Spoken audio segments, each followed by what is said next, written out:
I'm just gonna go into it. Are we gonna intro, Ben? Yeah, I could do a quick intro for all Let's the go. newbies. So this is a special course through Constructing the Real, the free school. Um, and this course is called Art Worlds, where people show a community of creative practitioners.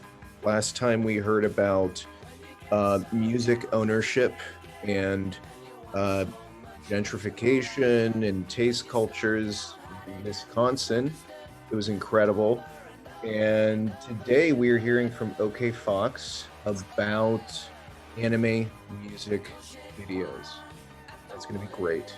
Yay! Thank you. Woo! So right now we're just finishing up. Anime fans are gonna hear that ELO song and know that we're watching the Daikon 4 opening animation, upscale remastered HD on YouTube, which is a track made by the original Gainax people for a convention called Daikon in Japan, but it's an original animation to an American song. All right, I just think it's good context for what's to come in this discussion. How do I hide you guys? I don't know how Zoom works, whatever. Welcome to my little presentation here on anime music videos and art form and culture. Okay, hiding you guys, there we go. And then presentation button. Who sees it? Who sees it? Let's go. Where is it? Here?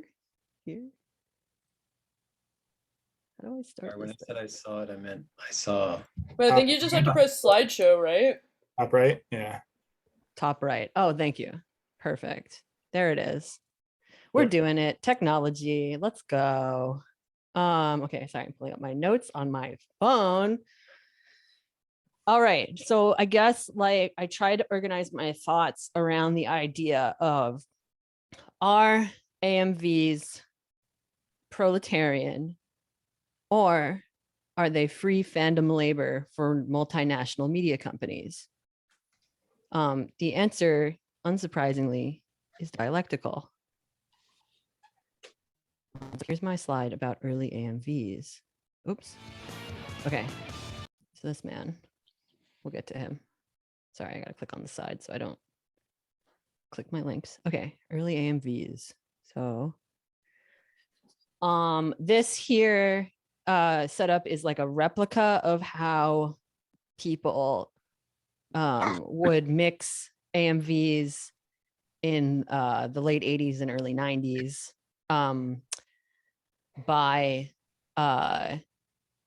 playing two VHSs carefully at the same time and splicing them together through a rig like this, back in the zone of physical media.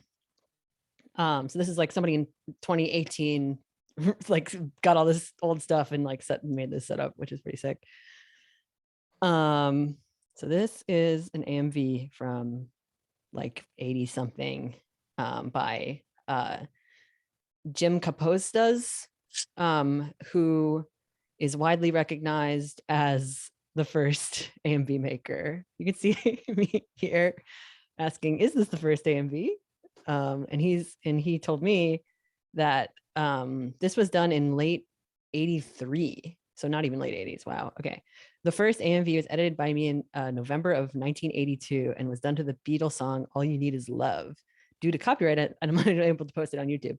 Like, so we're going to get all into copyright, all into that stuff later. But just like as a teaser, you know, the Beatles have like a very specific type of copyright. So that's probably why he's having trouble with that. So that's him. And this is an interview at you know, this Anime Cons TV, this whole like huge industry around like anime conventions, and like this is like kind of, I just like think it's interesting, you know, this is like these two generations talking about this particular art form. And so this interview is often cited. What I love about this interview is that he references Patrick McGowan's The Prisoner as his inspiration for the first AMV, which is, again, the Beatles song, All You Need Is Love. And I pulled that up here. Or no, I didn't. I forget where I pulled it up. This is actually the It's a Mistake one. So that one's great. Did I pull it up? No. Hold on. I'll find it. Where did I put it? I think here. I just want us to watch this for a sec because you can see like a lot of the like collage like vibe. Like, so The Prisoner is this like very surreal show from like the late 60s. And I just wanted to play some of it to like to give an idea of like where he was pulling inspiration from, you know, because we're gonna be going like back and forth, cultural exchange over and over again. You know, this is a British television show about like a spy who resigns from like whatever British equivalent of the CIA, but is then forced on this like weird island as a prisoner. And this is kind of the conclusion the show comes to after like many budgetary restrictions, but also just in general kind of like comes to. It's very anime, don't you think? You know, this like underground weird, like it's very Evangelion. It's very like, you know, all these references to theater, all these weird costumes, you know. So that's where the first AMV was taking inspiration from. Okay, so sorry, we'll go back to the next slide. Okay, so conventions, the intersection of art and technology.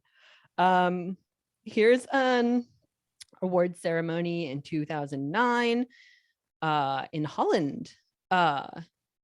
So AMV, part of AMV culture that I think makes it unique and not just like a medium, like not just a medium, it's also its own art world, is like through these types of like IRL meetups. So this one's in Holland, obviously, and like it had, you know, it has this big like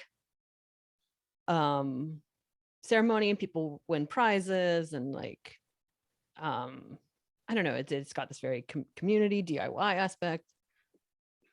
Here's like, you know, cut to 2019. This is like huge, you know, this is like a huge venue in Colorado. And this YouTube video, I'm sorry, could someone mute? I keep like kind of hearing myself. Thank you. So yeah, this has 70,000 views, and it's just like, you know, it was uploaded during the pandemic, like right in the beginning of it, March 15th, 2020. Like all like, did all this go away after the pandemic, or is it still going? You know, is it much smaller? You know, famously, there was an Omicron outbreak at Anime NYC last year. That was that made all these headlines and stuff. But so I mean, they are still going, and AMVs are, you know, still continue, but I don't know. I think there's something about it going from like something's growing maybe. Okay, and so here's where I extensively quote Hito Steyerl. in defense of poor image. So I'm gonna pull these up too. Okay, sorry, going to my notes here.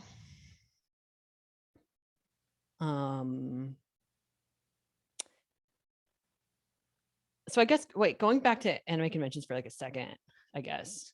What do I do back? Maybe this way. Going back to anime conventions for a second. All right. So like Jim Capostas, right? He in the 90s was like he did like video operations for like a very proto version of Anime Expo in 1991. And so this type of like, I don't know, like literally it was so small budget that he was like, yeah, you have to like sleep in the same room as the equipment so nobody steals it. You know, he was like working in film and television, like it was before like mass access to be able to do this type of stuff. And so I think like the proliferation of technology helped grow this as a culture for sure. Because it went from also like a key aspect of these early AMVs were like as like little Easter eggs in like VHS like fan subtitle stuff, because nobody was distributing anime. And so people were just like recording it in Japan, shipping it to the United States, dubbing the tapes. That's how the stuff used to proliferate. And like YouTube in the beginning was an extension of that type of culture. But like even before YouTube, AMVs existed through LimeWire, through their own servers and websites, and still do. So yeah, let's talk about an alternative economy of images, as Hito Steyerl puts it. And where I start to wonder if the contest aspect of AMVs are enforcing a Western imperialist standard of the perfect cinema. So just to, I guess, to read a little bit, this is from In Defense of Poor Image. In this light, perhaps one has to redefine the value of the image, or more precisely, to create a new perspective on it. Apart from resolution and exchange value, one might imagine another form of value defined by velocity, intensity, and spread. Poor images are poor because they are heavily compressed and travel quickly.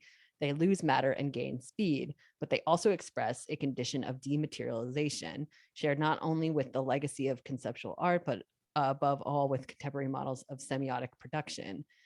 Capital's semiotic turn, as described by Felix Guattari, plays in favor of the creation and dissemination of compressed and flexible data packages that can then be integrated into ever newer combinations and sequences. And that's describing AMVs. And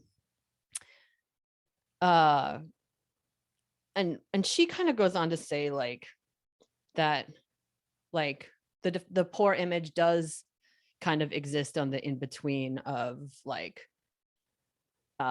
capitalist recuperation and like a more like free expression. I think like this is also typified by like who's the guy, I wrote his name down, Lawrence Lessing, who's like the big fucking Harvard guy who writes about like remix culture, and he was friends with Aaron Swartz, and then of course Aaron Swartz famously killed himself because he saw this type of proliferation as only going one way, which is big tech monopolization, criminalization of these types of horrific things that capitalism does to enforce scarcity.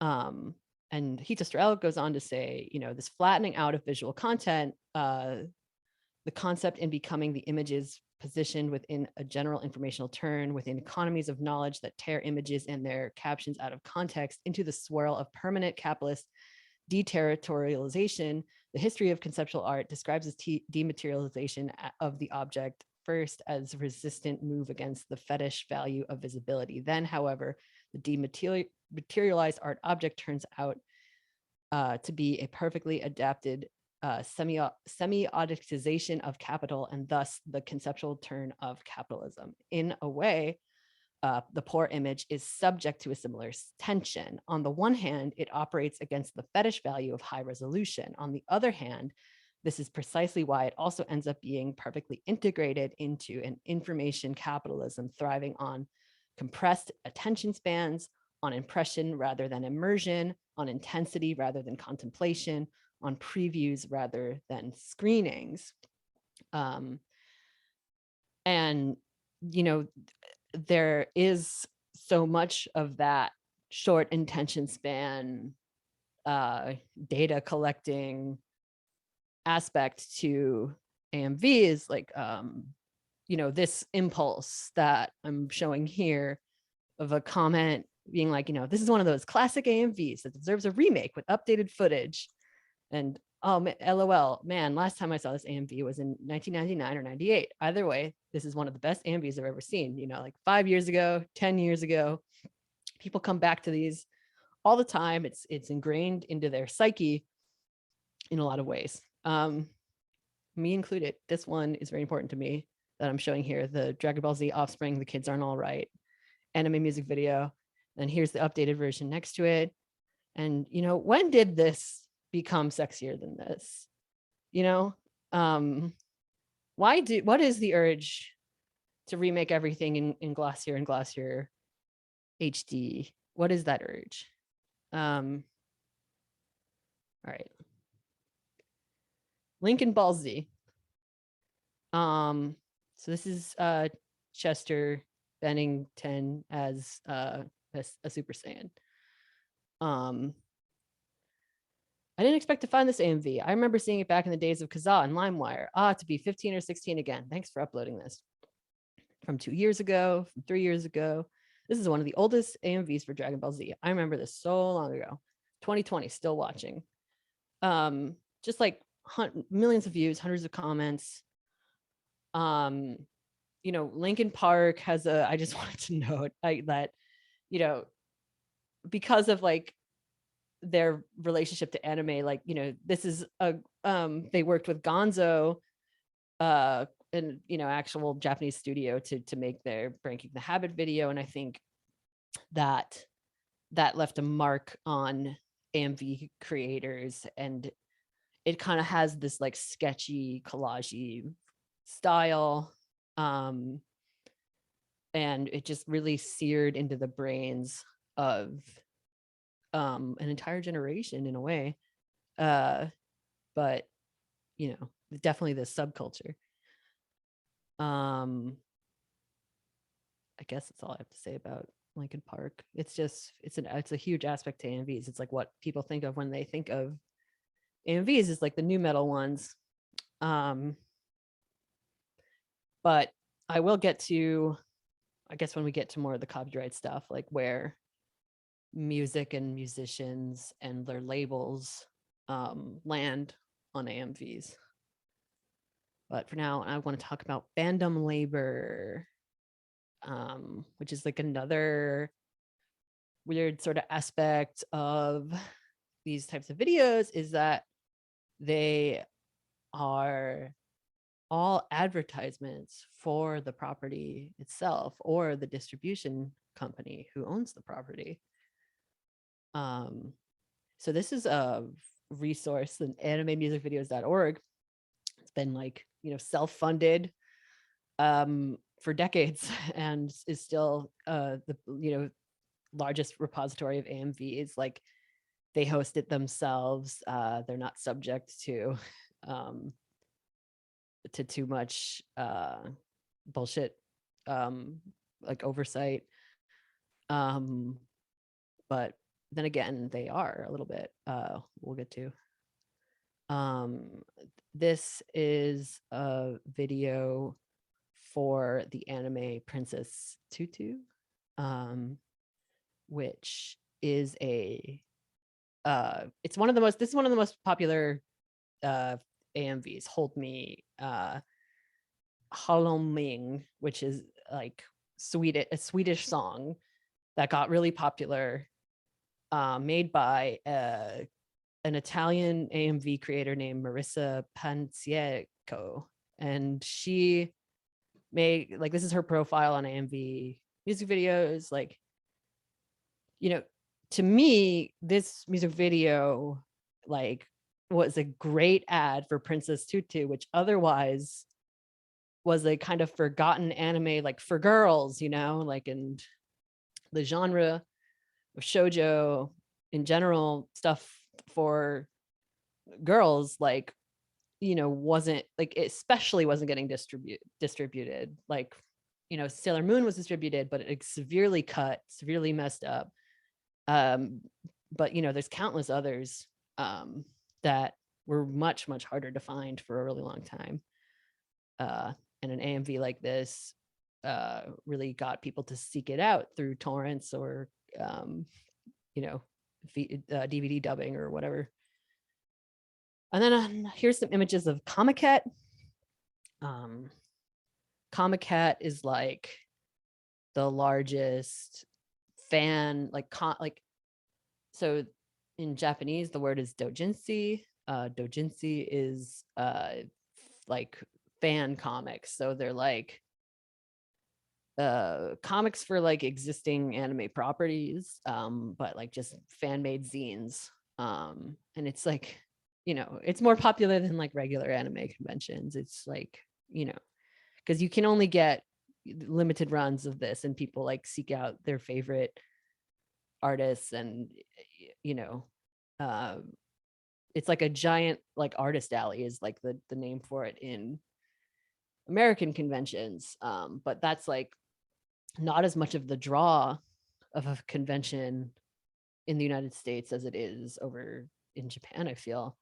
And I feel like in Japan there's like a lot more of like so the other name for things, where is it?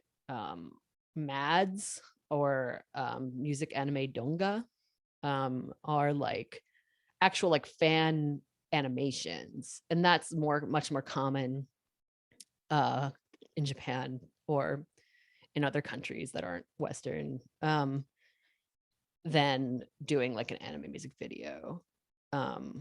People will literally just like animate it themselves, kind of like the Daikon 4 we just watched. That's like an extreme example because it's like so insanely good. But these could be more crude or whatever. But I guess so. One like Japanese culture studies blogger I read, like his theory on it was like that anime is like, and manga is so deeply a part of Japanese culture that like Japanese kids are more likely to feel connected to the actual making aspect of it. And so like, and then non-Japanese speakers connect to like the visuals in a different way. It gives them a chance to study the visuals more, if it doesn't have a dub or something like that, or the dubs are just terrible. Also, people don't like the dubs, understandable. But yeah, here's an example of dojinshi for manga, or not a manga, it does not have a manga, an anime called Free.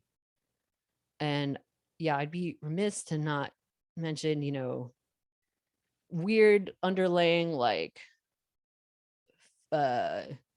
porn and fetishy aspects to fan culture, the way that like the amount of like labor that women often give to these types of scenes, like whether it's like in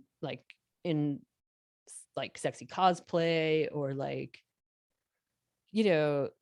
like these big studios like that are often like super male dominated. Like Free was animated by Kyo Anmi, which was a more women-led studio that was subject to like the worst terroristic attack in Japan for like 50 years or some shit. And like he lit fire to the building, and like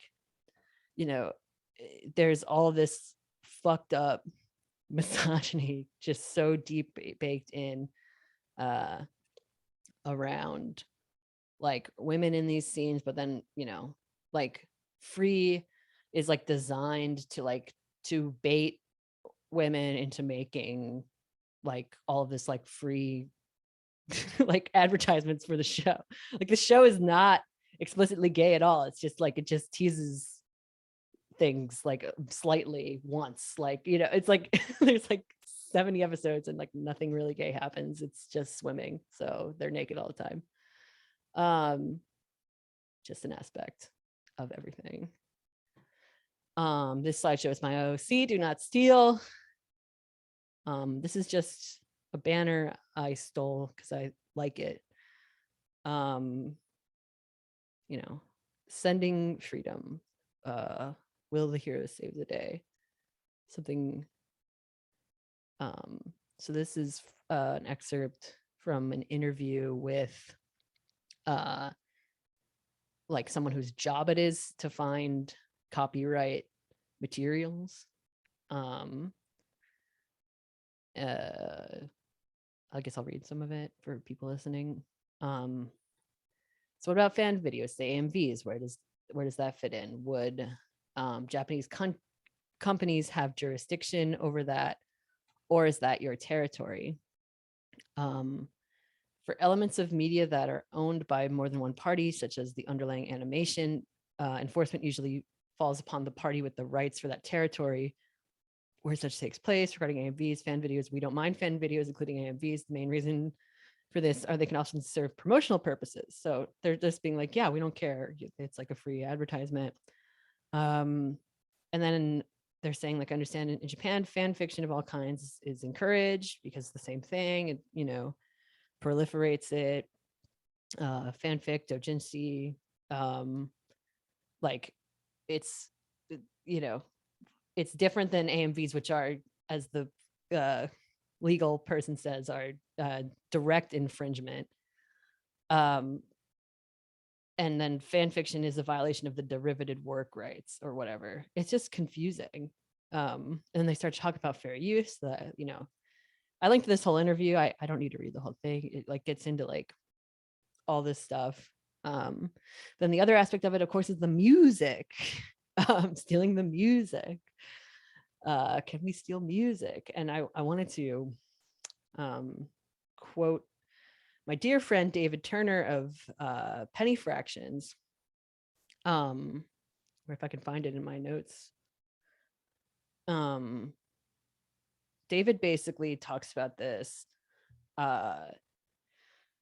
like, so, you know, this thread is obviously from 2005. So this is like when everyone was freaking out about Napster or whatever. Oh, oops, I went too far.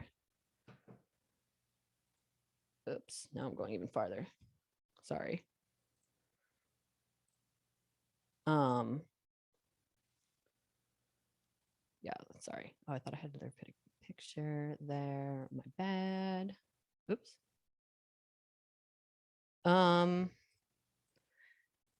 Yeah, so this thread is from amv.org, and it's the admin of the site being like, Evanescence, Seether, and Creed videos no longer available.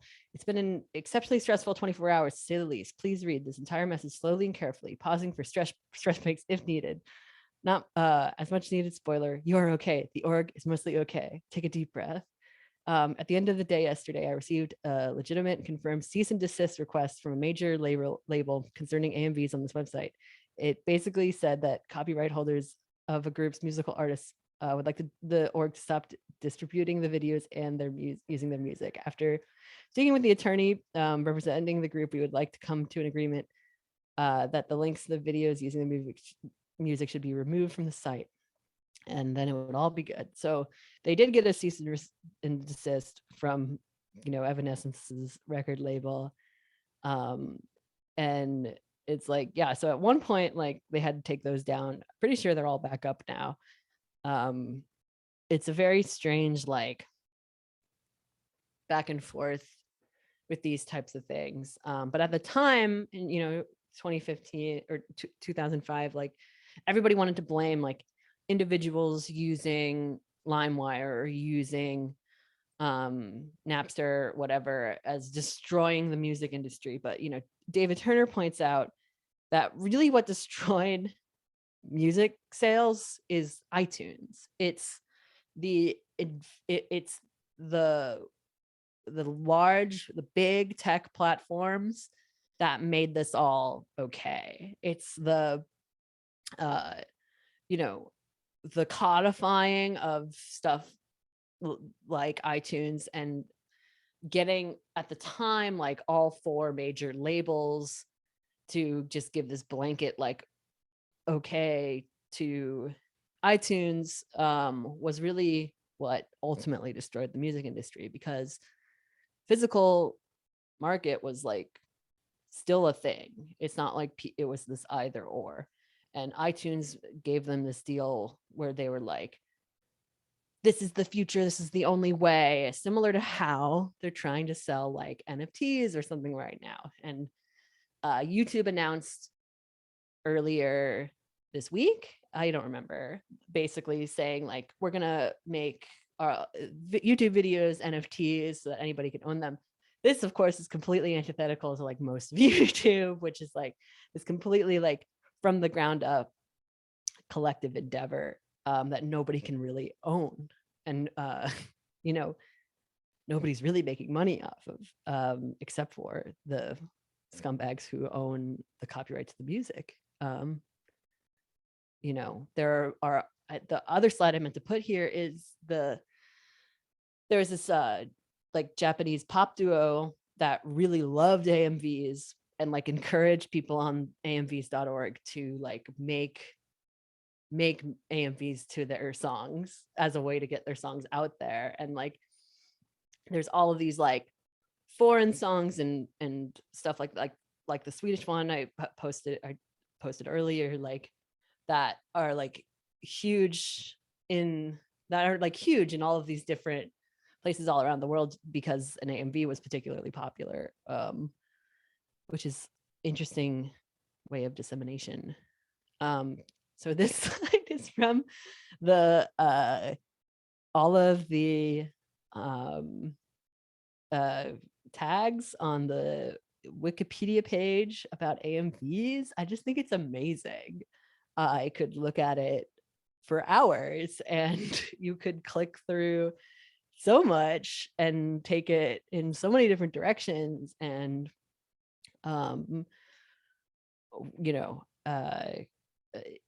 just for people listening, like it's under this big umbrella called appropriation in the arts.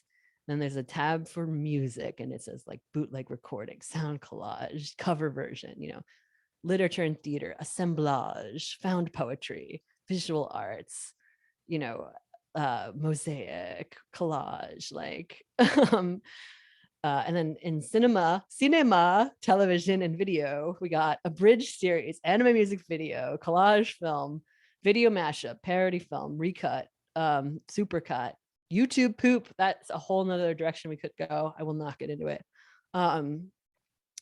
Video game modding, like the idea of streaming at all, like that being like a whole battle of like, Nintendo like pulling streamers versus like if one big company does it, it affects like so much stuff, like if they okay it or not. We got LHOOQ, like epoch making works down here. We have Dada, we have all these different theories of postmodernism, of pop art, of related concepts of remix culture, like we already mentioned, cultural appropriation, which we haven't mentioned but we will be getting into a little bit, intellectual property, which we've gotten into a little bit. All of this, it's at the intersection of all this different stuff, and I just love looking at it. Oh, we got into this, but fan labor, genre studies, internet memes. the ready-mades of Marcel Duchamp, in the Western canon. It's all related. And so I wanted to get here. This slide says Yata, irrational exuberance. This might be inscrutable and probably is to most people, but this was, and this is like, so this was me trying to be like, I think AMVs might be too broad of a thing. Like maybe it was this like contained art scene in the 90s, but then it obviously became much bigger, and like there's all these different like regional conventions, and they're all different, and they're all watching different stuff, and there's some cohesion, but mostly it's like kind of inscrutable. So that got me thinking about like, well, what I don't know, what like maybe has a more contained way of thinking about collage in 2000s culture. And I thought of animutations, which was this art form popularized by Neil Cicierega, who is like one of the ubermensches of the internet, frankly, like one of the like great men of history of the internet, which is like so sad because it's just like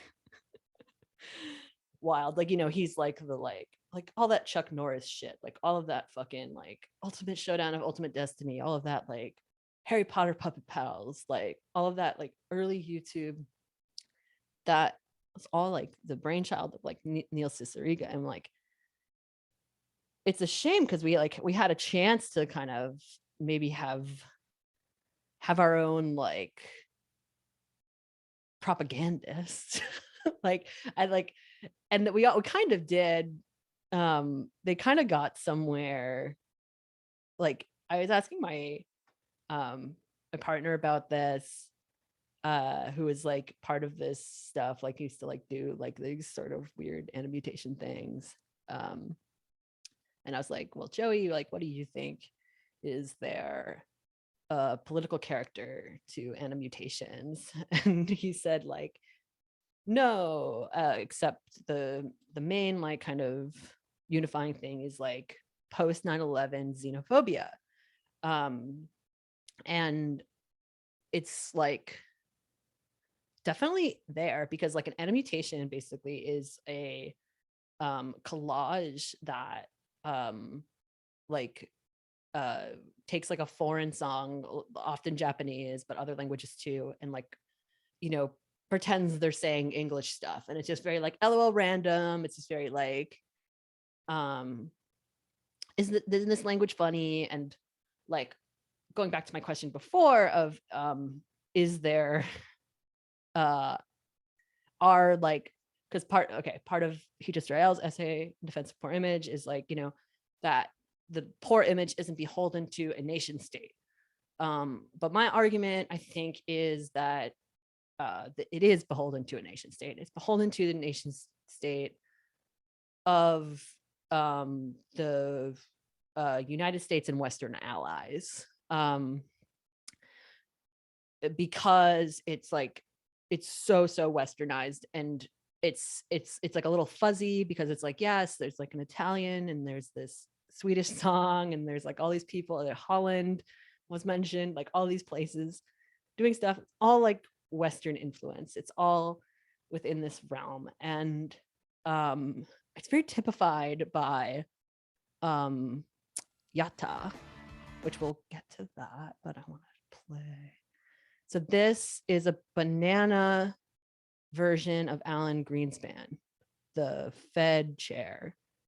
So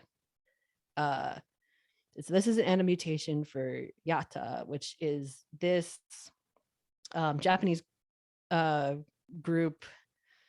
What's the genre? The genre is called like Sora Mimi, and in Japan there's like this similar, like it's like this like similar thing to animutation, sort of, where it's like people just kind of like saying things that sound like other things, and it's called like a Sora mimi, and it's often homophobic and really like out there. And so it's like a lot of like Japanese comedy, especially in the 2000s, was like, oh my god, isn't this so funny? It's like so gay, like people are like gay, isn't that funny? And so that's like what these guys were. And then I want to play you a little bit of Yata, Irrational Exuberance, and then I'm going to read about irrational exuberance a little bit while this plays. I guess I'll turn it up a little bit. You can get the idea of the like sound alike.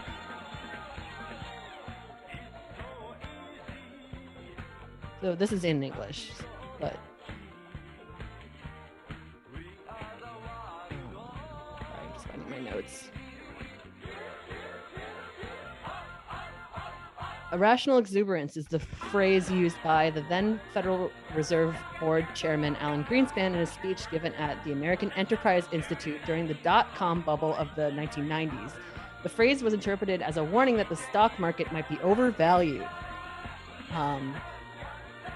Greenspan's comment was made during a televised speech on December 5th, 1996. Here's the excerpt. It's just a fun bit about testicles on the screen. Just like you can see they're this is the Japanese part, but they're making it into American words. There's something very imperialist about that. There's something very like, you know, strange. Like this is obvious. This is like a critique of capitalism in a lot of ways, but it's also like it's not really doing anything. It's not presenting an alternative. It's just presenting that like everything, like all these different logos are on the screen that say Yata, and they're like brands. It's like very yes man type, like, you know, look at these products. A characteristic for NM mutations is like you have to use Colin Mockery. That's like one of the rules. Like it has its own set of artistic rules, which I think is much different from the AMVs. Let me read this quote. Clearly sustained low inflation implies less uncertainty about the future, and lower risk premiums imply higher prices of stocks and other earning assets. We can see that in an inverse relationship exhibited by price/earning ratios and the rate of inflation of the past. But how do we know when irrational exuberance has unduly escalated asset values, which then become subject to unexpected and prolonged contradictions, as they have in Japan over the past decade? He's literally talking about Japan. And, you know, we talk on Art and Labor often about how the United States is probably heading into this like new age of hikikomori meaning like shut in, meaning like a lost generation, you know, declining birth rates. Japan is famous for is coming here soon, and it comes from this like, you know, overvaluation. I'm just gonna skip to this part where there's all the, you know, that, you know, this is 2010, you know, so this was after the stock market crash of 2008, I believe. Maybe it's not, maybe it was before, maybe it was just uploaded to YouTube later. Yeah, it might have been before. I should have done that research, because that is an important context. But yeah, and then this is the Yata guys coming on Jimmy Fallon, or Jimmy Kimmel. Just like the full absorption, the cycle is complete, the circle is completed.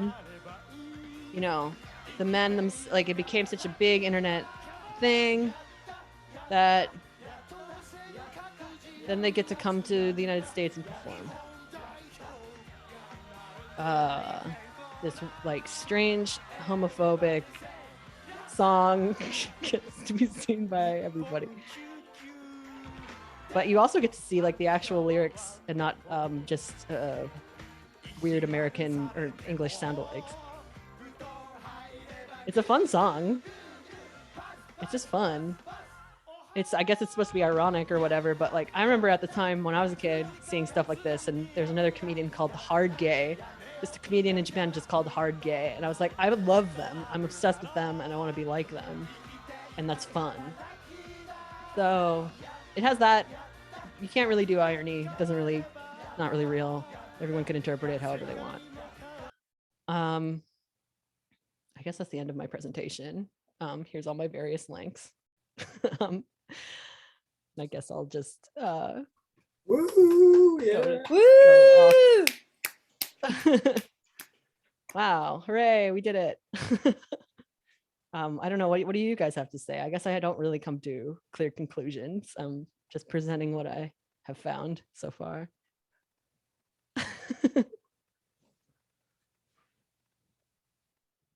That was awesome. Thanks. I'll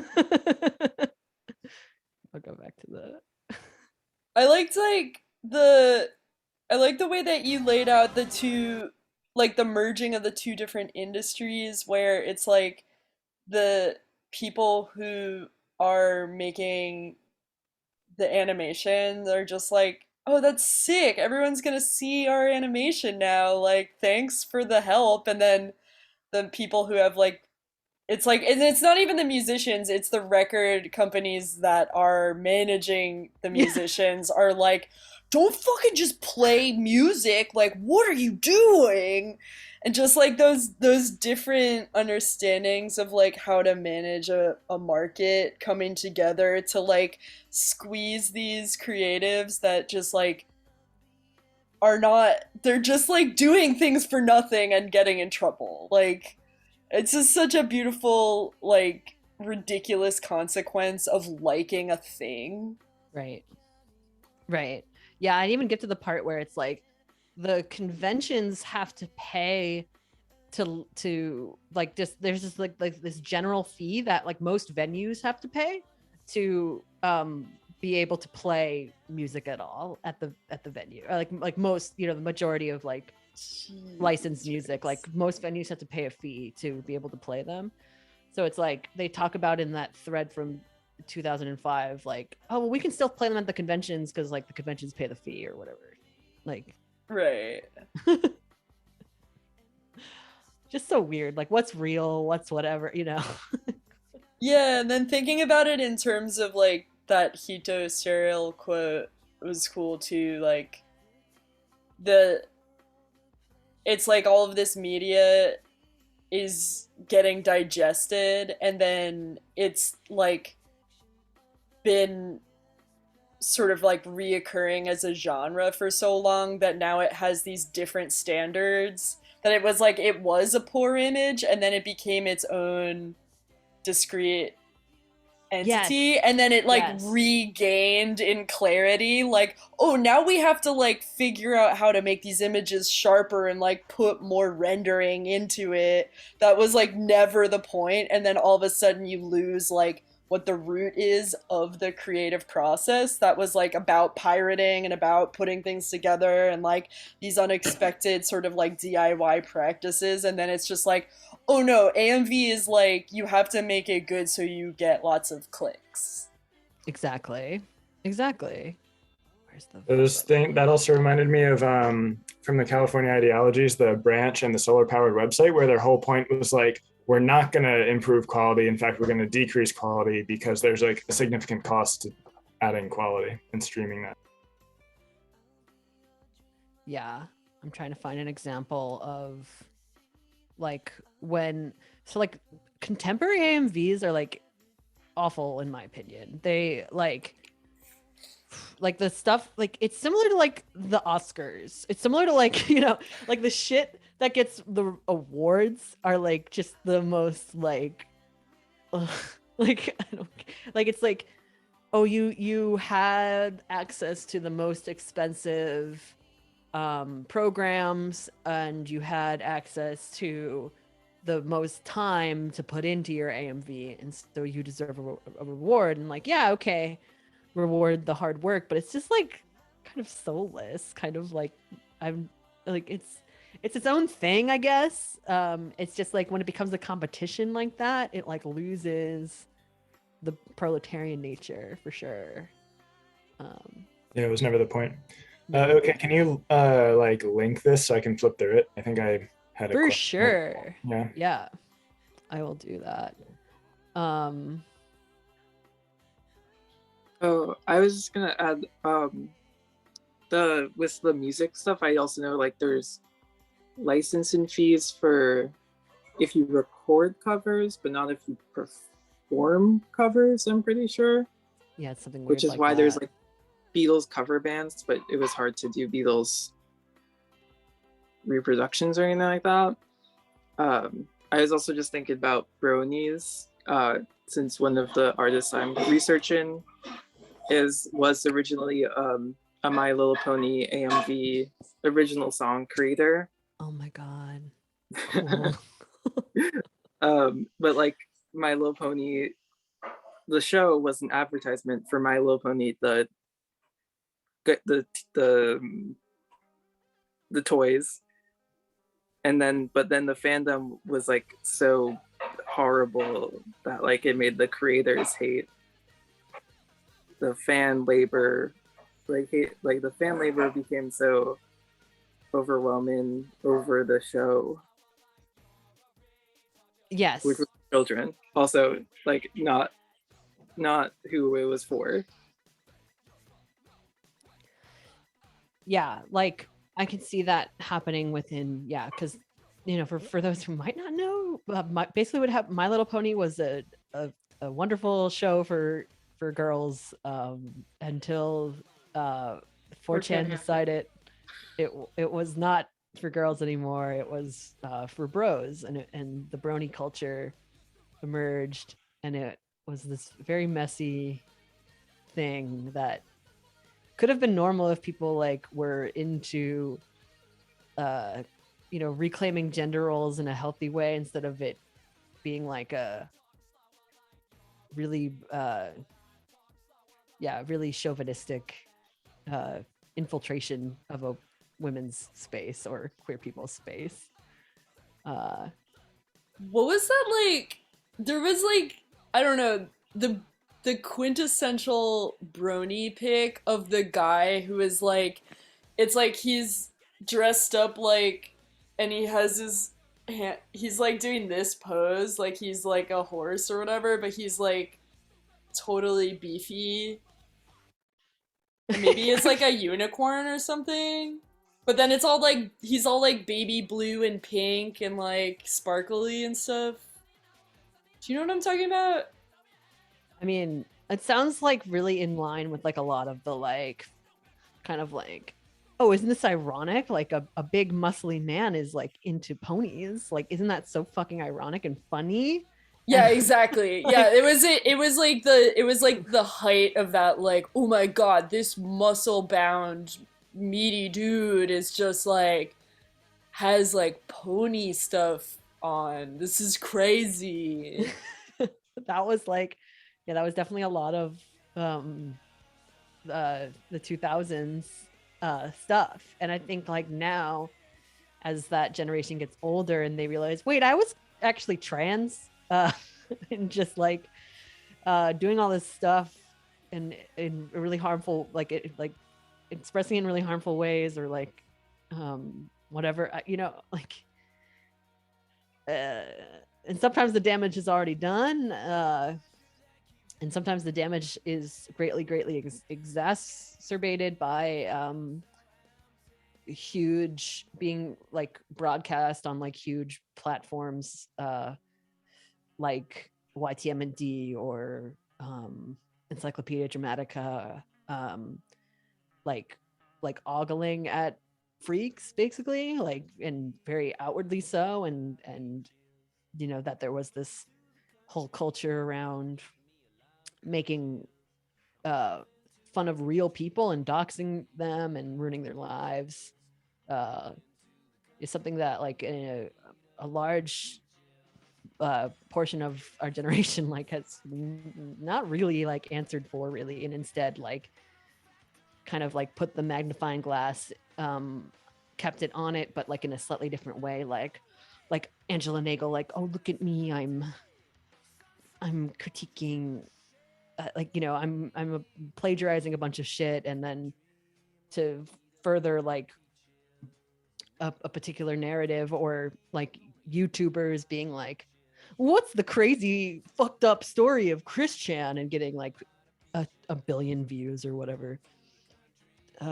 It's all the same toxic extension of Encyclopedia Dramatica. At least they were honest about their transphobia and racism, and not just like hiding it behind like an intellectual pursuit or whatever. Yeah, I feel like that same sort of ethos gets filtered into like the Florida Man headlines or something. It's just like, oh my god, look at the insane results of people who are being fucked by capitalism. And like, look at what happens when you isolate people from support and then just leave them to their own devices. Oh my god, they're doing such stupid crimes. They don't even know. Let's all laugh now. Yeah. That was the original fucking cancel culture. That's what's so crazy, that cancel culture is like been absorbed into this, like constantly talking about Joe Rogan or Dave Chappelle over and over again, like two of the wealthiest people in America. You know,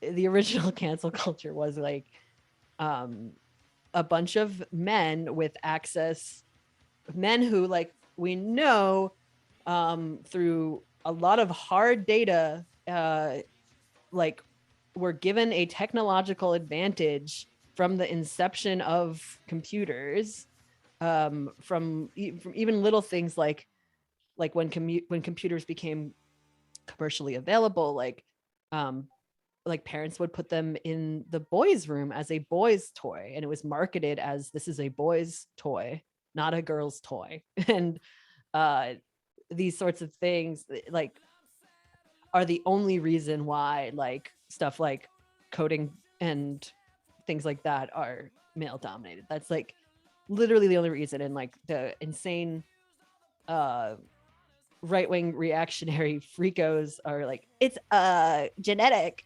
Like, you know, is like a insanely fucked up eugenic ideology, of course. I don't know. I don't No, know. it's true. Going off topic or whatever. In India, I think they had like almost equal. It's very close to, I don't know the exact number, but it's much closer to equal men and women in engineering there, because it just didn't get gendered the way it did here. That's it anyway. That's all it is. You know, marketing affects everybody constantly. And Well, it's like how you get treated like you have to, like, I always think of it as like, here, you know, if you're a boy, you aren't just thrust into the position of babysitting, you know, you're just thrust into the position of moving a couch, and then vice versa with girls. And right. And so it like, it kind of just streamlines everybody into like, that's kind of, you know, teaching or something. And I don't know. I wanted to play one of the newer AMVs. Is it this one? And this whole like social engineering thing definitely can be tied back into this like look into AMVs too, though, because it's like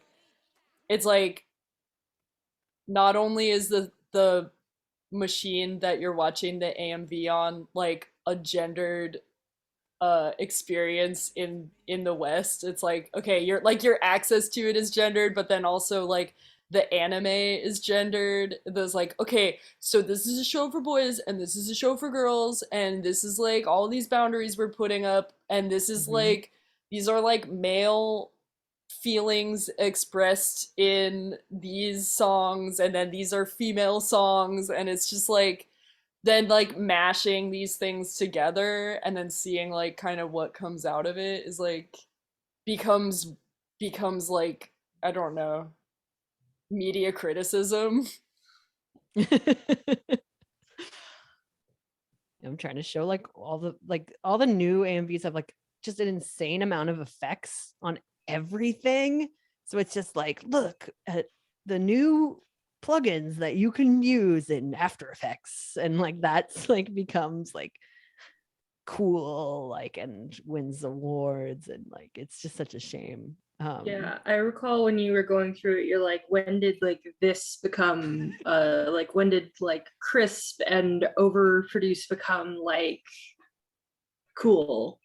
Because like I actually like knew a good amount of the AMVs that you were talking about. Like I remember specifically the Princess Tutu one, because everybody was like, you have to watch it, you have to watch it, it's so good, that kind of thing. Yeah, totally. But yeah. And going back to it, I'm like, oh my gosh, how many of those are still out there? And how many of that like overproduced like After Effects? Yeah. I'm just putting it on. Yeah.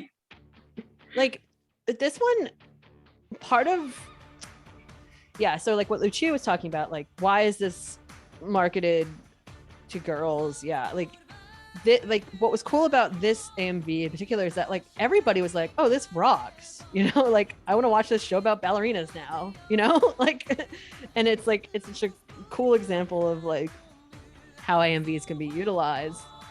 And like, you know, the Italian woman who made this, like, will never see a dime of the increased sales of tutu related stuff, but like, you know, she did it because she loves the show, and it's underappreciated by male dominated industry reps and fans alike, you know? Yeah, and everything's like perfectly on time in terms of like beat with what's going on in the background, which like I remember at the time was like, I know that there was just one Linkin Park like song with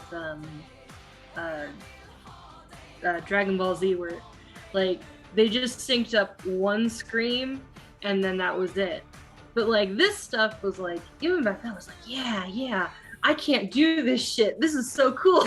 It's like, it's awesome, like, and it's like it has its own visual language, you know, just what is the matching it up visual to language though? Like I'm so I do love anime, but I this was a new experience to me because I haven't seen these before. This is like a new idiom. Like what makes a good AMV, like classically speaking, like back in the day? That's like why I ended up like talking about animutations at the end, because I realized there are all these different, like there's all these different ways of doing an AMV, and I'm particular to this era a lot out of nostalgia, but like also because I think it's tied to a like deep tradition of like montage and like, you know, like like it's addressing the feelings of the song and the feelings of the visuals at the same time, and that's the thing, and that's what it's about. And I was kind of joking, like I meant to pull this up at some point, like who is the Dziga Vertov of AMVs? Who is it? That's a great question. Yeah. Like it seems like the AMVs that get really popular aren't really like Vertov though, because like Vertov was trying to interrupt spectacle to an extent while creating it. And the images you're showing us now, like Jess was saying, like it's kind of about synchronicity of like image and sound and creating this like fusion of these different elements in a way that kind of draws you in to the existing lore or feel of the anime. Although I don't know, maybe people try to do the opposite effect where they take a song that's like really melodramatic and then take imagery that might be really sterile or completely opposite in feeling and then create some kind of ironic commentary. Like I'm Mhm. curious what kind of like subgenres of AMV exists. Is there like a Soviet school?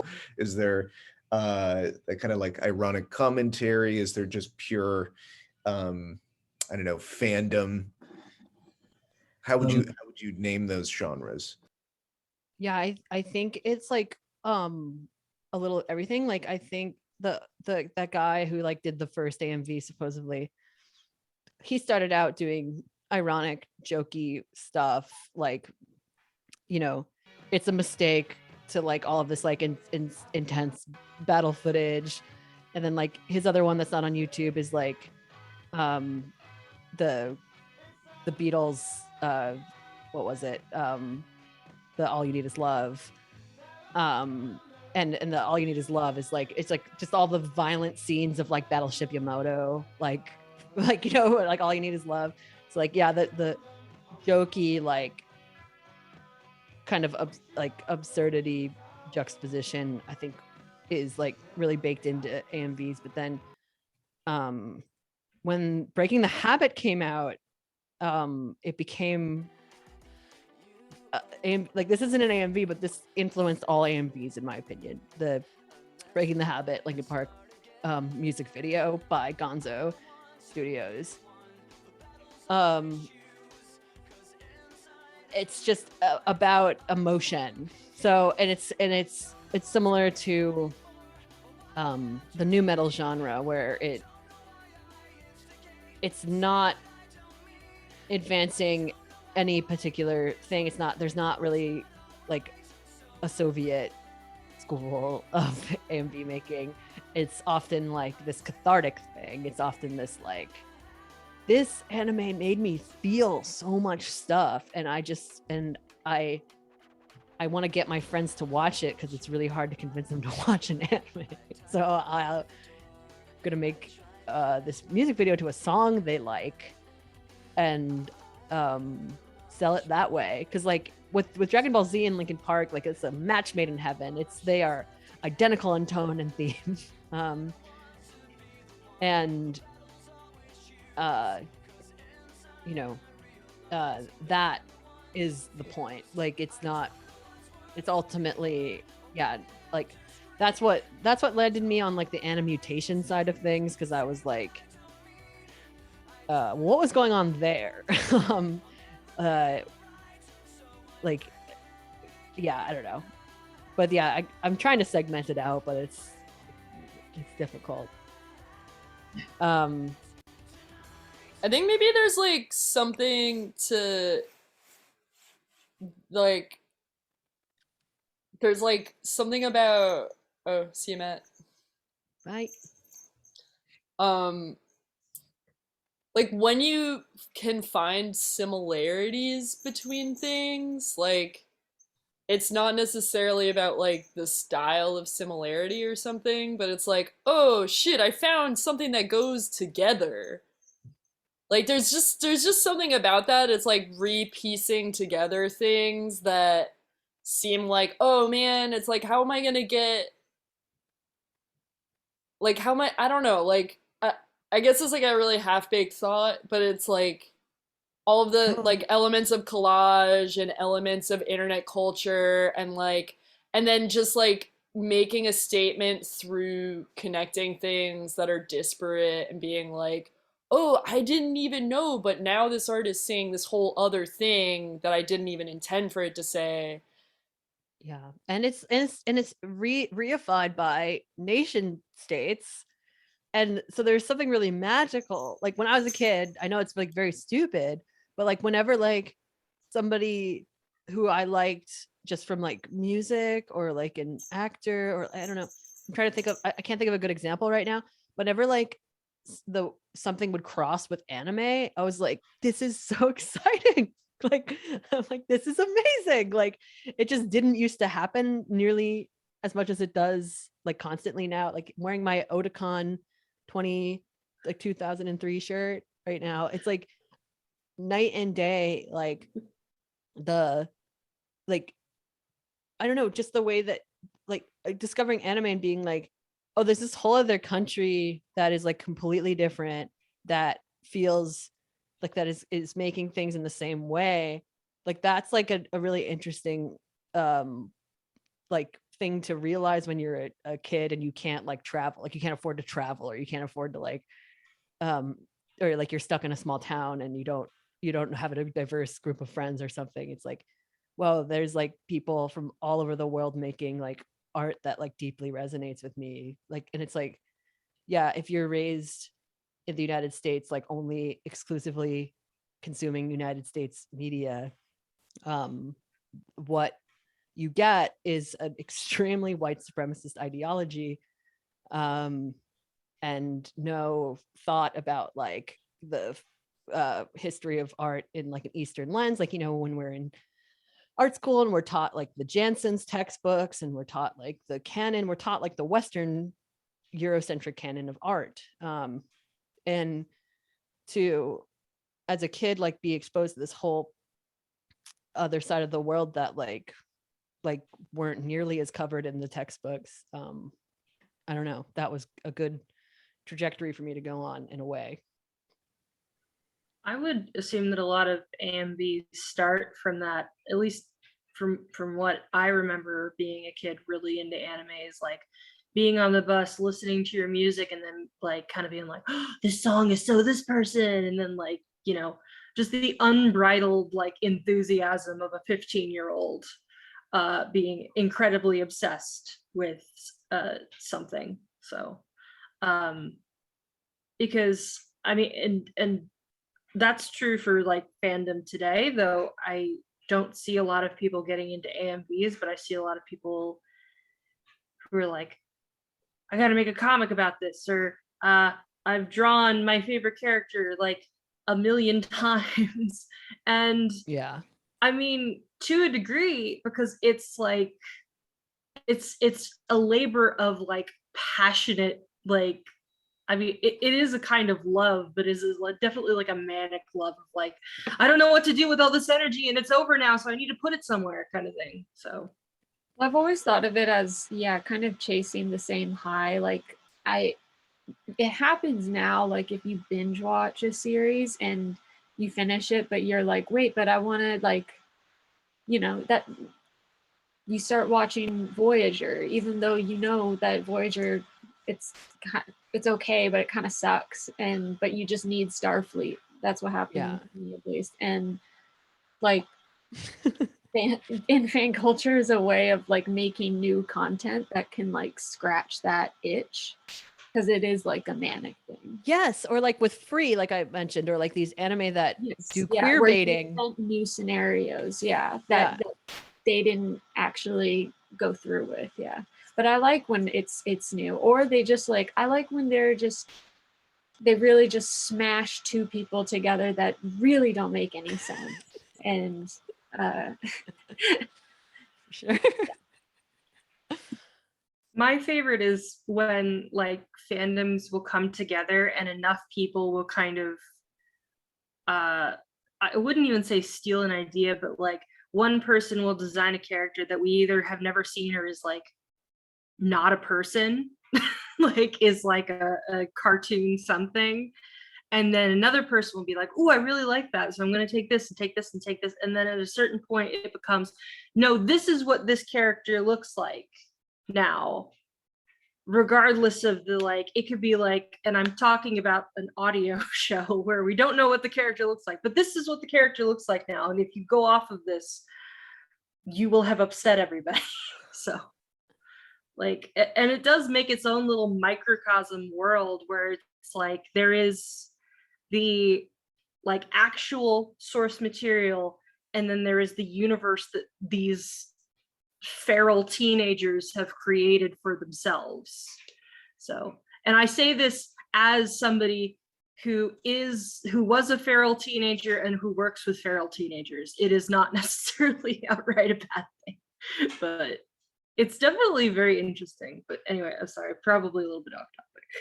Oh, it's all good. I mean, I like trying to bring it into Animutation Zone as like, to me, it's like a full circle thing, because it's like, instead it's it because Animutations, like, look, they have these recurring motifs. They have this particular way that of style. Like they have like a style, like they're all like pulling from this world, and they're all like, yeah, to me it's like such a it's such a like it's recapturing that like energy to like put things together, but just like bringing it back into the realm of like Western supremacy, because it's like a big like, well, you gotta reference Harry Potter, and you gotta reference you gotta put Colin Mockery in every single one. He has to be in all of them.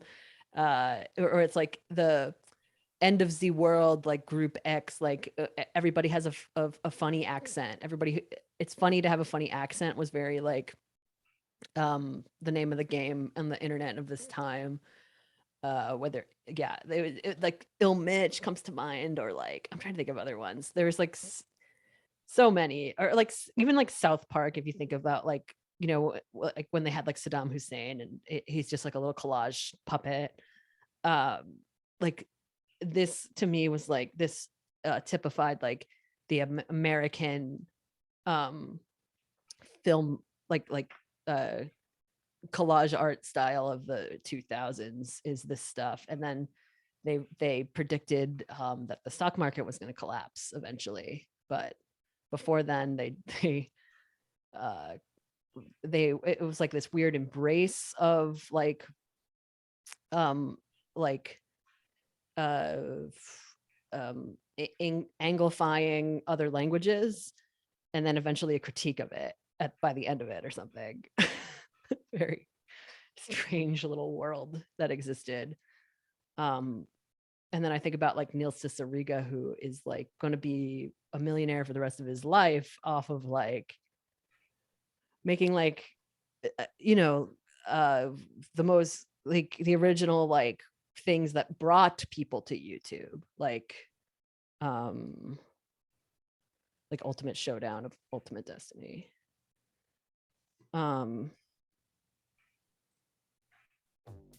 This shit. Does anybody remember this? And it's just like the only reason it proliferated so much because he just says a bunch of stuff. He just says every fandom he says, and everybody, and they're all fighting, and it's just it's like what'd you say about my boy? My boy's in there. My boy's in there. I think it was in the same era as Celebrity Deathmatch. Oh yeah. True. Which was a show that like everybody knew about, but like because it was on, like I didn't have cable, but I think it like lodged itself very subconsciously. And Robot Chicken. Yeah, Robot Chicken. Everyone just had this period where they like loved watching all of the franchises that they grew up with just like smash together into the same universe. I'm like, yeah, it's like playing with your toys. It's just playing with your fucking toys. Yeah. Literally. I had to clean out my grandma's garage, and but my dad was like, "Hey, if you find my guys, don't throw them away. Leave my guys." I need my guys. There's that sort of genre of stuff that's designed for really little kids. That's like, it's the same thing. It's like Spider-Man and Elsa. Oh, Yes. no. Let's And go. it's My favorite topic. it is. Yeah, go on. Well, I don't have that much to say about it. It came to mind when you're, describing this as the strategist mention everything, like the more topics you touch on, the more people will, and seems like this person just had an intuitive sense of doing that. But then for somebody to really develop it to where they're gaming an algorithm the way that the kids' videos are. Yeah, I don't think Neil Cicierega ever would have guessed that like this was the future of everything and how children would consume everything. Yeah, I was tangentially thinking about how like fan art is now like the most one of the most popular, I guess these actually are probably the most popular just by views, but like fan art has gotten really like a streamlined fan advertisement because it's so promoted by platforms, and like you could potentially make money off of it. Yeah. Or like anything else, and as well as you can also make money off of Spider-Man Elsa content. And then also just tangentially, I feel like Super Hulock, Oh yeah. the Oh supreme God, Super Hulock. Yeah. Yeah. combination All the of fan. same. You're giving me war flashbacks.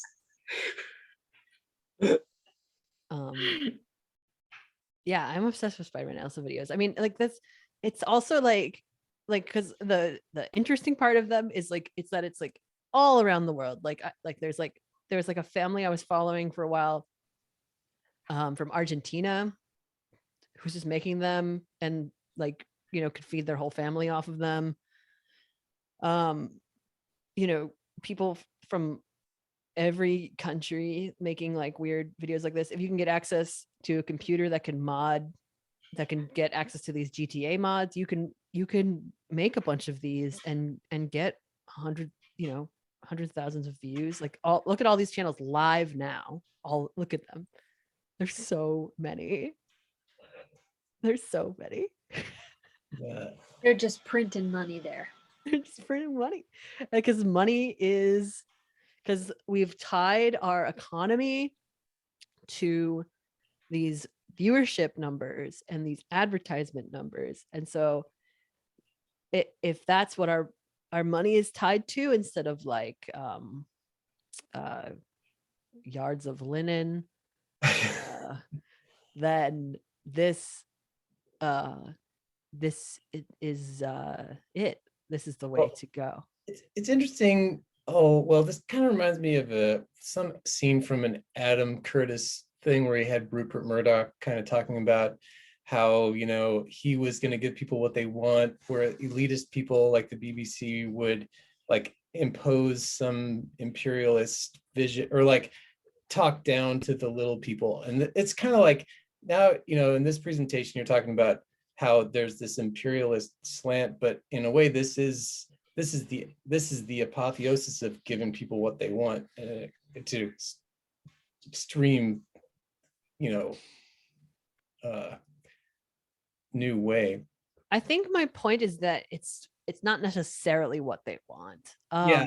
It's been marketed to them for their whole lives, conditioned from birth for it to be what they right. Yeah. want. It's the phrase "what they want" is totally you know, it has to be. They don't know what they want. It's Well, like it's like processed food. It's the only option available. You know? it's it's like and yeah, it's made to be addictive. Yeah. And it's made to be. I feel like with the food thing, it's like you don't have to worry about selling it because it won't rot. I don't know. Yeah, it's cheap to make. It's got all these things that are really great from the seller's perspective, but it's, I don't know. It's psycho. Like, this is insane. That there's like a generation of children that are gonna like be like, does anybody remember this particular House of Spider-Man where Wolverine was on a go-kart in like a giant like golf course with giant bowling pins and like Miami's in the background? Does anybody remember this? It's like there's almost nothing holding it together. The stuff that you I hadn't seen. What was that? Yaba? Oh my God, Life Invader. Life Invader. It's MK Ultra for children. It's yeah. The Yata thing. Oh yeah. Well, I mean, anything where you've got just, I was thinking there's examples that are maybe that don't have as much of the kind of problematic aspects, like if you like the bad lip reading thing where somebody just you like just enjoying their brain, like reprocessing some feed, like, oh, I can kind of turn this into a rebus and it comes out this other way. And it's kind of like the fact that, you know, everything is based on these chance things makes this very nonlinear thing come out that's fun to have. And I guess but even then there's sort of a thread. Whereas with this, it's kind of amazing how much there isn't one.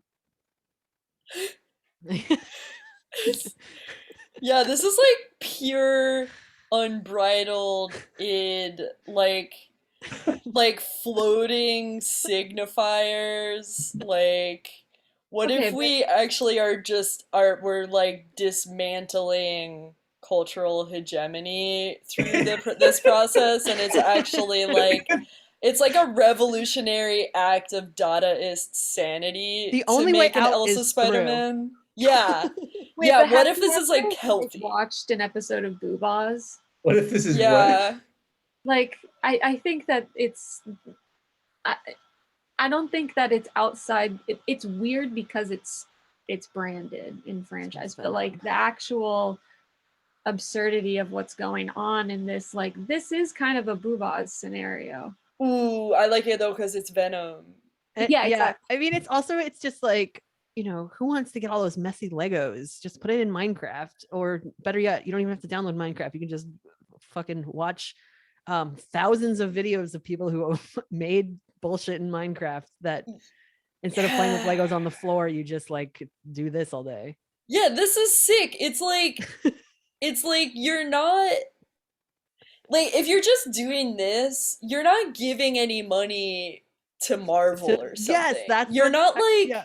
you're just like taking things that exist and then also just kind of letting off some steam, being like, no, screw you, dude. I'm gonna throw a bus at you. I'm Like, gonna throw a bus at Lego Venom and watch it like get destroyed. It is like very satisfying. Like satisfying compilations are very popular on YouTube.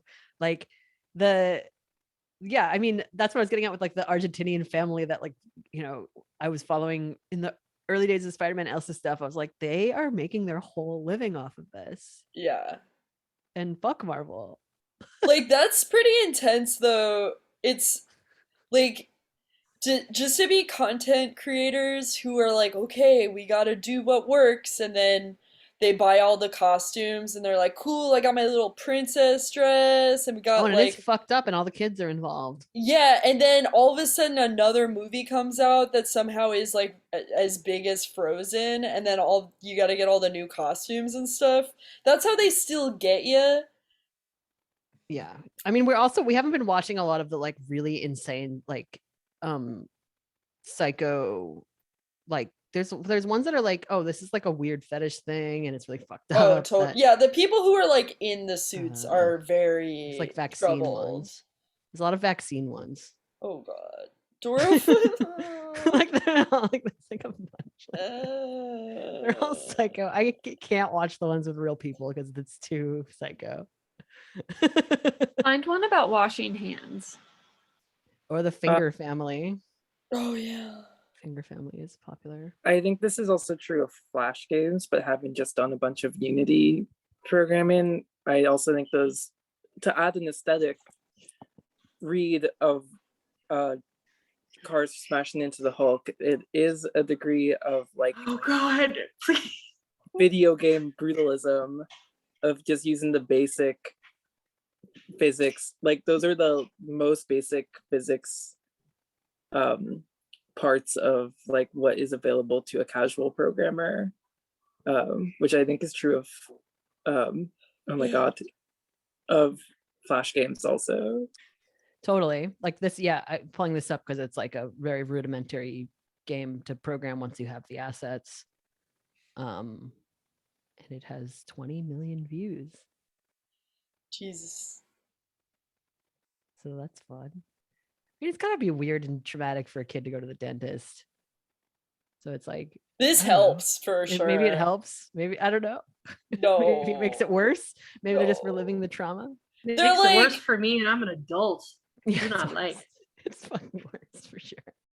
It's like the dentist isn't like this, so you're gonna be traumatized if you see this and then you actually experience something completely different. I wish everything was princess colored at the dentist.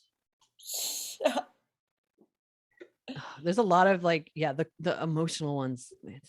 There's so many fucked up ones. We can go down this hole forever, and we don't have to because we're at the end of the class. Do you have any other things to say? We got really off topic, but it's like, I think it's like, this is the logical conclusion of like, we're all on one media platform, YouTube. YouTube is a media platform. It is not owned by the public. It's owned by one United States corporation. And it runs into snafus in different territories for sure. But it has the whole weight of United States and Western imperialism on its side to reify it, as long as that's reified. And, you know, they try to regulate the Spider-Man Elsa stuff. There's outrage, but then it just comes right back, you know, just comes right back. And it's the same thing with AMVs, like, you know, and same thing with sharing music, sharing art, sharing stuff. People are always going to do it, and there's always going to be little middlemen's trying to be like, I want a piece of every single aspect of this.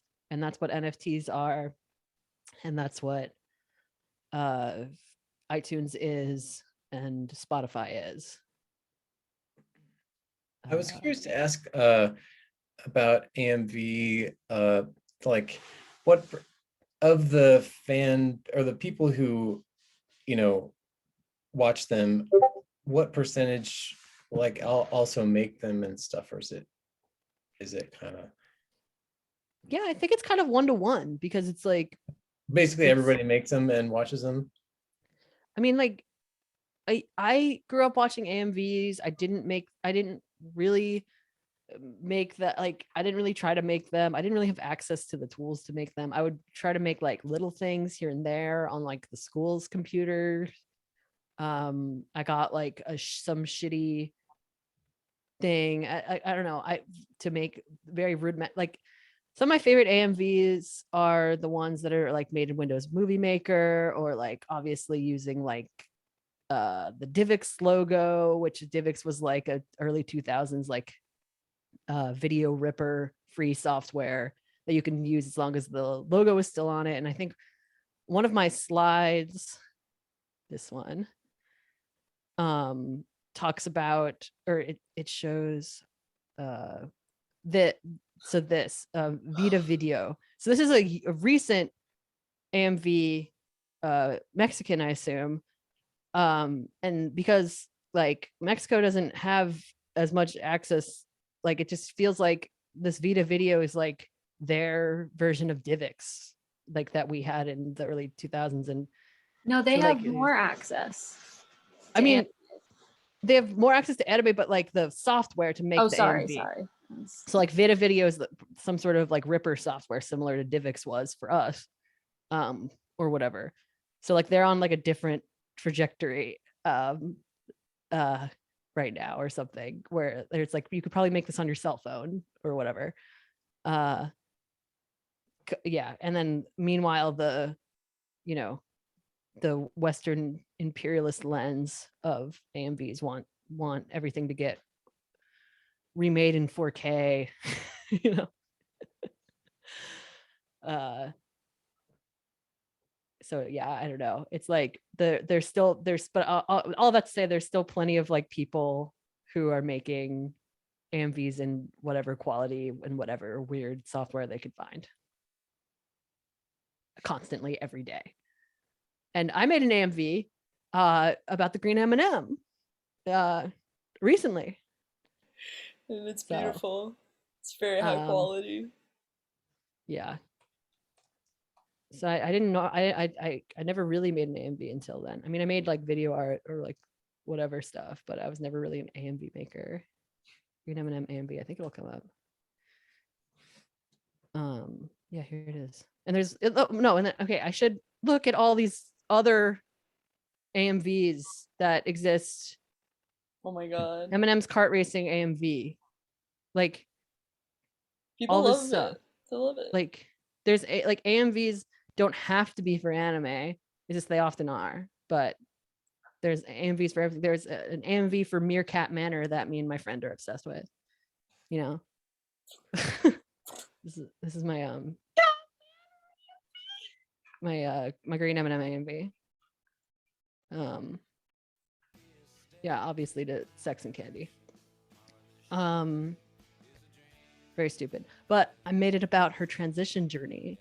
So I'm trying to like put some of the trans agenda into this work and put that out into the canonization of how we think about the green M&M, not just like Tucker Carlson being like, the M&Ms were sexy and I could fuck them and now they're not. I'm saying the M&Ms were sexy. They're still sexy. It's okay. They're also all trans. of the green M&Ms across time.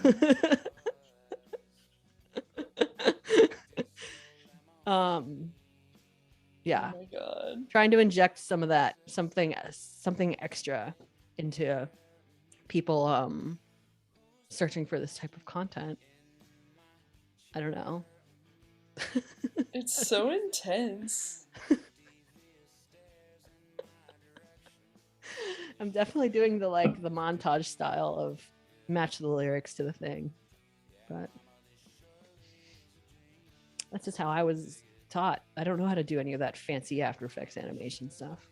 Also, like, if you're an M&M and then you are swimming in chocolate, is that like swimming in blood? Yeah, there's a lot of stuff going on to think about. Yeah, it's so Look at the melting chocolate, and then they wash it off. What does it mean? I don't even know. What does it Whoa. mean? They eat themselves. They eat tiny versions of themselves. This is They're us. yeah, and then this is like a Spider-Man Elsa video.